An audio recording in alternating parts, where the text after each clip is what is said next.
இருக்கிறார்களா? இல்லை. இன்னும் வெளிப்படையாக சொல்லப்போனால் 40% நாம் வளமாக இருக்கின்ற முதலாளிகள் இருக்கிறோம். ஒரு 30% நடுத்தர வர்க்கத்திலே இருக்கிறோம், மிடில் ஃபேமிலி.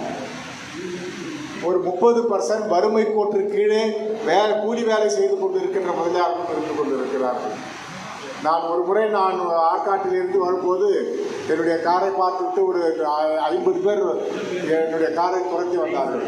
வண்டி நிறுத்தி பார்த்து எல்லாம் காலில் டயர் கட்டிக்கிறாங்க, கையில் ரப்பர் இது போட்டுக்கிறாங்க.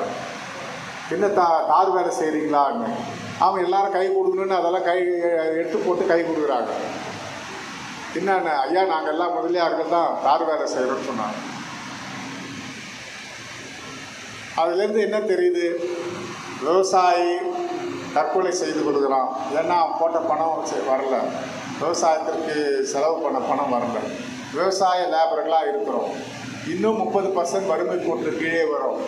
அதுவே கல்வியில் நாம் இடஒதுக்கீடு வாங்கி ஆக வேண்டும். வேலை வாய்ப்புகளையும் இடஒதுக்கி வாங்க வேண்டும்.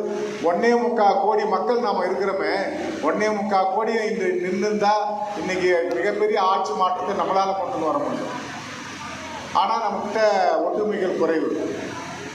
சமுதாயத்தை விட அரசியல் கட்சியில் தான் வேகமாக இருக்கிறாங்க. அதை பயன்படுத்துறதுக்கு அரசியல் கட்சிகள் இருந்து கொண்டு இருக்கிறது. ஆகவே நாம் கல்வியிலே இடஒதுக்கீடு வாங்கி ஆக வேண்டும், வேலை வாய்ப்பிலே இடஒதுக்கீடு வாங்கி ஆக வேண்டும். இது நம்முடைய முதல் டார்கெட். இரண்டாவது, ஜாதிவாரி கணக்கெடுப்பு. மத்திய அரசு, மோடிஜியுடைய அரசு இந்தியா முழுவதும் ஜாதிவாரி கணக்கெடுப்பை நடத்த வேண்டும் என்று அறிவித்திருக்கிறார்கள். அந்த ஜாதிவாரி கணக்கெடுப்பிலே நாம் பல்வேறு பட்டங்களிலே பிரிந்து கொண்டிருக்கிறோம். இங்கே துளு வேளாளர்கள், அங்கே சோழிய வேளாளர்கள், இங்கே கார்காத்த வேளாளர்கள், இங்கே இந்த முதலியார்கள், சைவ முதலியார்கள், சைவ வேளாளர்கள், இப்படி பல்வேறு பட்டங்களிலே பிரிந்திருந்தாலும் ரத்தத்திலே நாம் ஒன்றுதானே.